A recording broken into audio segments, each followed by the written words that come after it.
আসসালামু আলাইকুম রহমতুল্লাহি ওবরকাতুহু। সম্মানিত দর্শক, আলোচিত বিপ্লবী ওসমান হাদি মির্জা আব্বাসের বিপরীতে তিনি এই বিগত নির্বাচনে একজন সংসদ সদস্য প্রার্থী ছিলেন। নানা কারণে তিনি আলোচিত ছিলেন, সমালোচিত ছিলেন এবং তার মৃত্যুর আগে তার সম্পর্কে আসলে মানুষের ধারণা, বেশিরভাগ মানুষের ধারণা নেতিবাচক ছিল। এই কারণ হলো তার যে চেহারা, সুরত, অঙ্গভঙ্গি, কথাবার্তা আমাদের অ্যাভারেজ বাঙালির মতো নয়। তিনি যে শব্দমালা উচ্চারণ করতেন, যে অশ্লীলতা তার ছিল, আমাদের আবহমান বাংলায় অনেকগুলো গালাগালি হয়, খুব বাজে বাজে আমাদের ভাষায় আমাদের সে গালাগালি হয়, কিন্তু পাবলিকলি এ ধরনের গালাগালি সাধারণত যারা মঞ্চে দাঁড়িয়ে মাইকে করেন এরকম কোনো রাজনৈতিক নেতাদেরকে আমরা জানি না। কিন্তু হাদি এই তরুণ প্রজন্মের রাজনীতিবিদ হিসেবে গালাগালিটিকে রীতিমতো একটা স্টাইল হিসেবে নিয়েছিলেন। তিনি নারীর লজ্জাস্থানকে নিয়ে, লজ্জাস্থান আমাদের দেশে নারীর লজ্জাস্থানের অনেকগুলো আঞ্চলিক নাম আছে। ফরিদপুরে এক ধরনের নাম, ফরিদপুরে নারীর যে গোপনাঙ্গ এটিকে একটি কথা বলা হয়, একটি শব্দ দ্বারা প্রকাশ করা হয়। আবার বরিশাল অঞ্চলে এটিকে আরেকটি শব্দ ব্যবহার করা হয়। আবার দেখা গেল সিলেট অঞ্চলে আরেকটি, কিছু কিছু ঢাকার কাছাকাছি এলাকাতে আরও একটি শব্দ, সেরকম বিশেষ করে নারীর যে গোপনাঙ্গ, তো সেই গোপনাঙ্গ নিয়ে তিনি যে একটি কথা বলতেন, সেই কথাটা রীতিমতো ভাইরাল হয়ে গিয়েছিল এবং এরপর থেকে তার নামের সঙ্গে ওই গালিটি যুক্ত হয়েছিল। যেমন কাউকে বলা হতো বাস্টার্ড সেলিম, কাউকে বলা হতো মুরগি মিলন, তো এরকম। তো ওরকম হাদির নামের সঙ্গে ওই তার আগে ওই সে যে গালিটা দিত, অমুক ঢাউয়া মাওয়া ছিঁড়ে ফেলতে হবে, তো ওই এরকম ঢাউয়া বা ওই গালিটা আর কি, সেই গালিটা অমুক হাদি। তো এরকম যখন একটা নেতিবাচক তার অবস্থা ছিল, ঠিক সেই সময়টাতে তার হত্যাকাণ্ডটি ঘটে এবং এই হত্যাকাণ্ডটি যেভাবে ঘটে, যারা ঘটিয়েছে, তারপরে যে সময়, সব মিলিয়ে মানুষকে সন্ত্রস্ত করে তুলেছিল।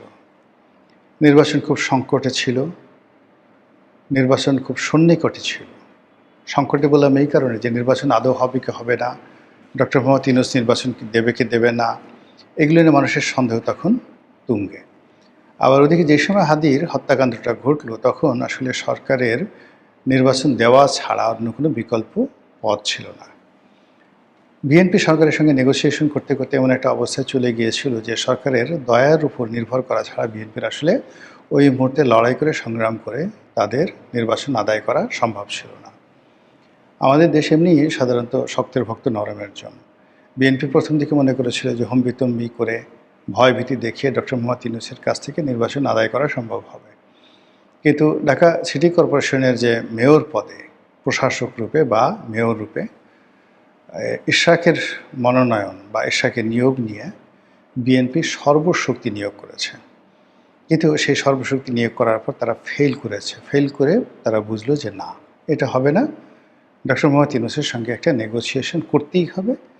এবং এরপর থেকে ডক্টর মোহাম্মদ ইউনূস, আলী রিয়াজ থেকে শুরু করে আসিফ নজরুল, অন্যান্য যারা আছে, রেজওয়ানা, বদিউল আলম মজুমদার, মনির হায়দার, যা বলেছে সব বিএনপি স্বীকার করে নিয়েছে।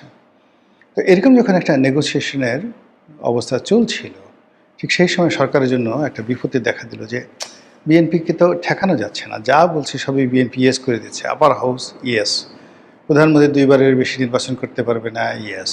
প্রধানমন্ত্রীর ক্ষমতা কমাবে, ইয়েস। রাষ্ট্রপতির ক্ষমতা বাড়াবে, ইয়েস। একই ব্যক্তি দলের সভাপতি প্রধানমন্ত্রী হতে পারবে না, সব ইয়েস। এবং এই কাজগুলো যখন হচ্ছিল, ঠিক সেই সময়টিতে ওসমান হাদির হত্যাকাণ্ড ঘটে। এবং যখন হত্যাকাণ্ড ঘটে, প্রথম 24 ঘন্টায় মানুষ ঠিক বুঝতে পারেনি, কিন্তু ধীরে ধীরে তাকে সুপারম্যান বানানো হয়। মিডিয়ার মাধ্যমে তার বিভিন্ন কোরিওগ্রাফি তুলে ধরা হয়, তারপর তাকে অতিমানব বানানো হয়। তার হত্যাকাণ্ডের পিছনে দেশি বিদেশি বিভিন্ন চক্রের হাত আছে, দিল্লির হাত আছে, আওয়ামী লীগের হাত আছে, এই কথা বলে মানুষকে উত্তেজিত করা হয়। ফলে মানুষ আবেগপ্রবণ হয়ে পড়ে এবং সেই আবেগপ্রবণ অবস্থায় মানুষের আবেগকে ধরে রাখার জন্য যে কাজটি সরকারের কর্তা ব্যক্তিরা খুব সুকৌশলে করেছে। প্রথমত যখন তাকে ঢাকা মেডিকেলে নেওয়া হয়, তখনই যিনি নিউরো সার্জন ছিলেন তিনি স্পষ্ট বলে দিলেন যে হাদি বাঁচবে না। মানে এখন তাকে লাইফ সাপোর্টে রাখা হয়েছে, এটা খুলে নেওয়ার সঙ্গে সঙ্গে সে মরে যাবে, এখানে অপারেশন কিচ্ছু করে সম্ভব হবে না। কিন্তু সরকার যেহেতু এটা নিয়ে নাটক করতে চেয়েছিল, এই জন্য কী করা হলো, তাকে ওখান থেকে নিয়ে আনা হলো এভার কেয়ারে। যখন এভার কেয়ার আনা হলো, সেই ঢাকা মেডিকেল কলেজের যারা ডাক্তার তারা তাদের কথায় দৃঢ়তা দেখালেন যে না, হি ইজ নো মোর, তার পক্ষে ফিরে আসা সম্ভব নয়, কিউর করা সম্ভব নয়, ইত্যাদি ইত্যাদি। তখন যদি মানে হাদি যেদিন মারা গেছেন ওই দিনই যদি স্বীকার করে নেওয়া হতো, বলা হতো, তাহলে এই আবেগটা তৈরি হতো না। এরপরে তাকে আবেগ সৃষ্টি করার জন্য আবার এয়ার অ্যাম্বুলেন্স করে সিঙ্গাপুরে পাঠানো হলো। সিঙ্গাপুরে পাঠানো হলো, এরপরে সিঙ্গাপুরে গিয়ে খবর দেওয়া হলো যে সে কথা বলার চেষ্টা করছে, গেইন করছে, ইত্যাদি ইত্যাদি। মানুষ আবার আবেগপ্রবণ হয়ে গেল। এরপর কদিন পরে বলা হলো সে মারা গেছে, তার লাশ আনা হবে এবং সেই লাশ সংসদ ভবনের দক্ষিণ প্লাজায় সেখানে জানাজা হবে, বা সংসদ ভবনের সামনে মানিক পীর এভিনিউতে জানাজা হবে। সমস্ত মানুষ ঝাঁপিয়ে পড়লো। এর মধ্যে কে বা কারা দাবি তুলল যে যেহেতু ওসমান হাদি বিদ্রোহী কবিতা আবৃত্তি করেছিল, কাজেই তাকে বিদ্রোহী কবির পাশে দাফন করতে হবে। আবেগ এমন একটা পর্যায়ে, মব এমন একটা পর্যায়ে যে এর বিরুদ্ধে তখন সিন্ডিকেট থেকে শুরু করে ঢাকা বিশ্ববিদ্যালয়ের যারা হর্তাকর্তা, একটা টু শব্দ করবেন, এর শক্তি সামর্থ্য কারো ছিল না। ফলে কী হলো, ঢাকা বিশ্ববিদ্যালয়ের ওই চত্বরে, যেখানে মূলত অন্য কাউকে দাফন কাফন করার ব্যাপারে ঢাকা বিশ্ববিদ্যালয়ের সিন্ডিকেট সিদ্ধান্ত নিয়েছিল যে এখানে আর কাউকে দাফন কাফন করা হবে না, সেখানে হাদির সমাধি রচিত হলো।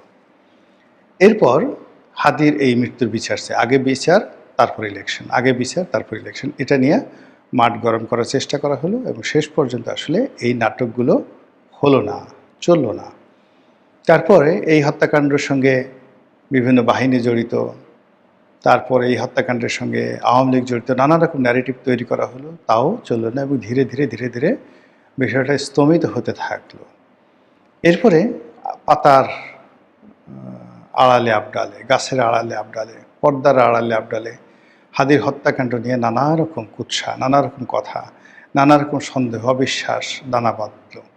বিশেষ করে সরকার যখন হাদির পরিবারকে পুনর্বাসনের নামে অতিরিক্ত আন্তরিকতা দেখানো শুরু করলো, যখন একটার পর একটা সুযোগ সুবিধা দেওয়া শুরু করলো, হাদির ভাইকে লন্ডনে চাকরি দিতে হবে, তার পরিবারকে 1 কোটি টাকা দিতে হবে বা কয়েক কোটি টাকা দিতে হবে, তারপরে তাদেরকে আবার ঢাকাতে ফ্ল্যাট দিতে হবে, এই জিনিসগুলো যখন অতিরিক্ত হচ্ছিল, তখনই সবাই ধারণা করছিল ডাল মেকুস কালা হায়। এনিওয়ে, হাদির যে হত্যাকারী, সে হত্যাকারীর ভিডিও ফুটেজ পাওয়া গেছে, তার যে অপকর্মের যে দৃশ্য, সেই দৃশ্য পাওয়া গেছে, তার পালিয়ে যাওয়ার গতিপথ সঙ্গে সঙ্গে জানা গেছে এবং সর্বশেষ বিএনপি সরকার ক্ষমতায় আসার পরে এই হত্যাকারী সেখানে ধরা পড়েছে। সে এখন রিমান্ডে আছে, ভারত সরকারের কাছে জবানবন্দি দিচ্ছে। আর তার সঙ্গে দেখা করার জন্য, তার জবানবন্দি গ্রহণ করার জন্য ডিপ্লোম্যাটিক অ্যাক্সেস বাংলাদেশ সরকার ভারতের কাছে চাচ্ছে, এখন পর্যন্ত সেটা মিলেনি। এখন প্রশ্ন হলো যে এই যে ভারতের কাছে যে ধরা পড়লো হত্যাকারী, সেখানে সে যে জবানবন্দি, সেটা কি ভারতের ইচ্ছায় দেবে না নিজের ইচ্ছায় দেবে? সে সত্য দেবে না অভিনয় করবে? আবার তাকে কি বাংলাদেশের বন্দি বিনিময় যে চুক্তি হয়েছে, সেই চুক্তি অনুযায়ী তাকে বাংলাদেশে ফেরত পাঠাবে? বাংলাদেশে ফেরত আনার পরে বর্তমান সরকার কি ন্যায়পরায়ণতার ভিত্তিতে তাকে জিজ্ঞাসাবাদ করবে, সত্য উদ্ঘাটন করার চেষ্টা করবে, নাকি জজমিয়া নাটক করবে, নাকি এখানে অনেককে ফাঁসানোর চেষ্টা করবে? এগুলো নিয়ে অনেকে সমালোচনা করছে, আলোচনা করছে, নানা রকম বিতর্ক তৈরি হচ্ছে। কিন্তু ঘটনা যাই হোক না কেন, এই হত্যাকাণ্ড তো একটা পরিকল্পিত হত্যাকাণ্ড। এই হত্যাকাণ্ডের সঙ্গে অনেক বড় বড় দেশি বিদেশি খেলোয়াড় জড়িত, বিশ্ব খেলোয়াড় জড়িত, এর সঙ্গে অনেক মহাজ্ঞানী মহাজন জড়িত। এবং যারা জড়িত আপনি দেখবেন যে তাদের মুখের হাসি বন্ধ হয়ে গেছে, অনেকের কোষ্ঠকাঠিন্য শুরু হয়ে গেছে, অনেকের ডায়রিয়া শুরু হয়েছে, অনেকের মাথার চুল পড়ে গেছে, অনেকে হাসতে গিয়ে কেঁদে ফেলছে, অনেকে ভাত খেতে গিয়ে তারা মাছের কাঁটা খেয়ে ফেলছে, অনেকে রোজার মাসে রোজা রাখতে গিয়ে ঢোক চিপতে গিয়ে ভুল করে ফেলছে। এরকম দৃশ্য হচ্ছে। এরকম মহাজ্ঞানী মহাজন, তারপরে দেশি খেলোয়াড় বিশ্ব খেলোয়াড় ছাড়াও অনেক 17 মাসে আমরা ভণ্ডদেরকে দেখেছি। অনেক তথাকথিত ভণ্ড পীর, তথাকথিত ভণ্ড দরবেশ, নতুন দরবেশ, পুরনো দরবেশ, মানে বিভিন্ন সুরতে বিভিন্ন মানুষজনকে দেখেছি জাতির ত্রাণকর্তা রূপে, সফেদ দাড়ি, দেখে শুনে মনে হয় যেন বিরাট অলি আল্লাহ, কিন্তু প্রত্যেকটা বিন্দুতে বিন্দুতে পরতে পরতে ইবলিসের মানে প্রবেশদ্বার খুলে রেখেছে। দেহের প্রত্যেকটা লোমকূপ দিয়ে নাকি শয়তান ঢুকতে পারে। এখন সেই লোমকূপ, সেই সমস্ত লোকজন, অনেক লোকজন বাংলাদেশে আছে যারা এই লোমকূপগুলো নিজেরাই খুলে রেখেছে যেন শয়তান ঢুকুক। শয়তান ঢুকলে তাদের ভালো লাগে, তাদের শরীরের মধ্যে সুরসুরি তৈরি হয়, একটা উদ্দীপনা তৈরি হয়। এই যেমন গাঁজা বিরুদ্ধে অভিযান চলছে, তো এক গাঁজা রোগে ধরা হয়েছে, জিজ্ঞাসা করছে তুমি গাঁজা খাও কেন? বলে গাঁজা খেলে আমার ঘুম আসে, আমার ভালো লাগে, তাই আমি গাঁজা খাই। তদ্রুপ বাংলাদেশে এরকম অনেক দুষ্ট প্রকৃতির লোক আছে যারা মনে করে যে শয়তান যদি তাদের কাছে না আসে তাদের কান্নাকাটি শুরু হয়ে যায়। শয়তানের সাথে তাদের এমন দোস্তি, তাদের পরতে পরতে শরীরের পশমের গোড়া দিয়ে যত বেশি শয়তান ঢুকবে তত বেশি তাদের আনন্দ হবে। এবং গত 17 মাসে এরকম মানুষরূপী শয়তানদের আনন্দ উল্লাস আপনারা অনেক দেখেছেন। হাদি হত্যাকারী ধরা পড়েছে, এই সংবাদের পরে এরকম অনেক মানুষরূপী ইবলিসের চেহারা দেখবেন যে নষ্ট হয়ে গেছে, জৌলুস বন্ধ হয়ে গেছে, অনেকের কাপড় চোপড় নষ্ট হয়ে গেছে, অনেকের মুখোশ উন্মোচন হয়ে যাবে এই ভয় তাদেরকে পেয়ে বসেছে। মহান আল্লাহ আমাদের সবাইকে হেদায়েত দান করুন এবং হেফাজত করুন। আসসালামু আলাইকুম ওয়া রাহমাতুল্লাহি ওয়া বারাকাতুহু।